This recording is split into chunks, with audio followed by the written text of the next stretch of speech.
Belonging is more than a seat at the table.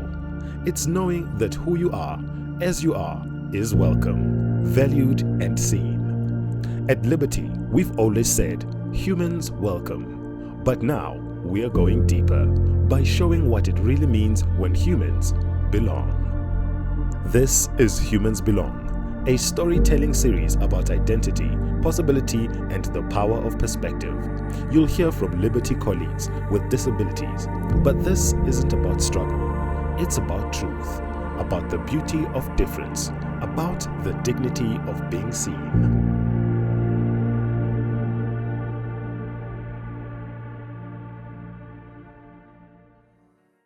My journey with Standard Bank, or rather Liberty, started in 2006. So I was not born disabled. I got the disability from an accident in 2009 in MVA. And the journey was tough in the beginning, obviously because I wasn't used to the new norm. But the support that I got from the group was amazing, especially from the medical aid and just support generally from management and my colleagues. I think I've been thoroughly accommodated throughout. I haven't had any issues where I've faced that I've been discriminated against. Even in respect of the roles that I've filled, everything has been pretty accommodative, and yeah, Standard Bank has been a game changer throughout. Specifically for my disability, I don't think it's been anything out of the norm. I think it's been mostly having an accessible environment where I don't have any issues reaching the bathroom or in and out the building, maybe to and from my car. So in terms of adaptability, it's been the basics that I would feel any corporate should have as a basic. Even the desks have been sized up. I think I've been questioned quite a few times as to if it's the right level for me, but I think standard-wise, they have reached out to me, and yeah, everything is pretty basic and accommodative. I don't have any issues otherwise. Like I'd said, I wasn't born disabled. Having to integrate back into the work environment, you obviously question if it will be a solid environment for you to thrive in.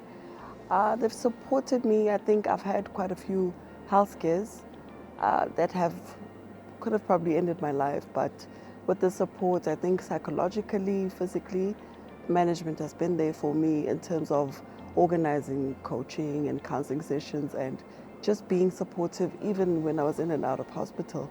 So the kind of support that I got from the group as a whole has been good for my well-being overall, not just physically, but also mentally. So, you speak to people, they make things happen for you. So I've had things happen for me. A lot of people, it's not just the physical disabilities, there are people with unseen disabilities, but I think most of the time, people are scared to speak up. So for us, we don't have, an option to say I'm not disabled. People obviously see it. So I think HR reaching out to me to say, hey, you know what, let's partner up to encourage people to be more vocal about it. And if there are issues of having more people with physical disabilities being part of the group, what is the hindrance? What's the barrier that's stopping them from coming and applying for jobs, or perhaps maybe we're missing the mark? Is there anything we need to do to be more approachable for them to apply for jobs? So I think that's just me breaking down that, being the catalyst to say, guys, because I'm in a few groups with disabled people from where I studied and obviously from the rehab, where I question, like, why aren't you guys working? What's happening? And those help HR to integrate them to say, okay, maybe this is where we're not missing, and maybe we need to study more, we need to be out there more.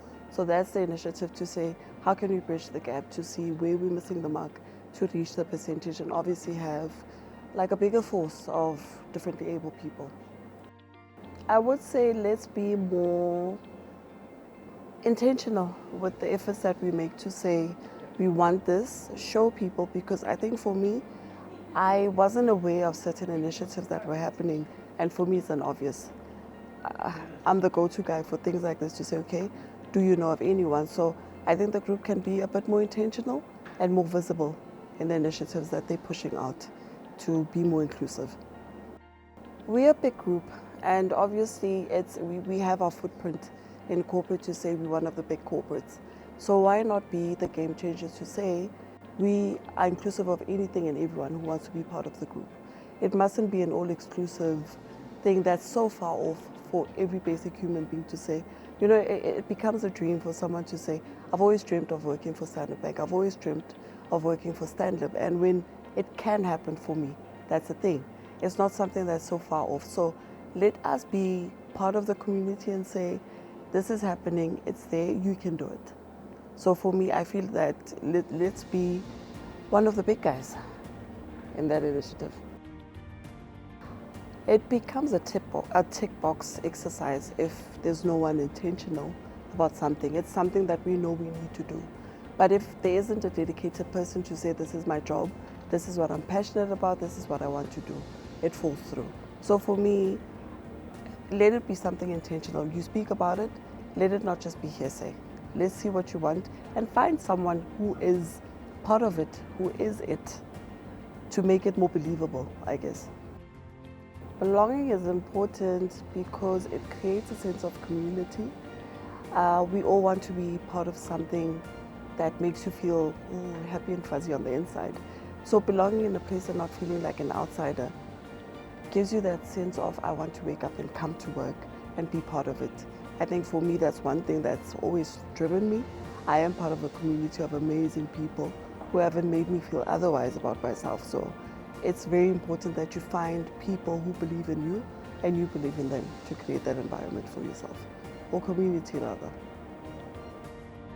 I always say that to people and they laugh, and that's truly probably because of where I am. I've often been seen or perceived, people perceive things differently. And I've been the underdog, but with the right opportunities, I've managed to just step up and be seen differently. So I always fight for people to say, if there's an opportunity where you can do better for yourself, I'll always fight. I'll always fight.